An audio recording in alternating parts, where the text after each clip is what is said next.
നിങ്ങളുടെ മോന് ഗൾഫിൽ കൊമ്പത്ത് ജോലി ഉണ്ടെന്ന് കള്ളം പറഞ്ഞല്ലേ കല്യാണം ഉറപ്പിച്ചേ? ഞാനൊരു കളവും പറഞ്ഞിട്ടില്ല. കള്ളം പറഞ്ഞില്ല പോലും. കണ്ടവന്റെ എച്ചില് കോരുന്നവരൊന്നും നമ്മുടെ കുടുംബത്തിൽ വേണ്ട. അല്ല, ഒരു കല്യാണം നടന്നോട്ടെ എന്ന് വെച്ചിട്ട് പറഞ്ഞതാ. നീ തന്നെ അങ്ങ് പറഞ്ഞേക്ക്.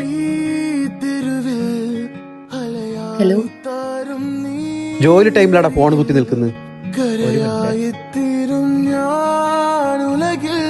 ഉപ്പ പോയ പിന്നെ ഈ ജോലി കൊണ്ട് തന്നെ ഞാൻ എൻ്റെ കുടുംബം നോക്കിയേ. സോറി കേട്ടോ, ഞാൻ വിളിച്ച് പറഞ്ഞോളാം. എനിക്ക് സമ്മതമാണ്.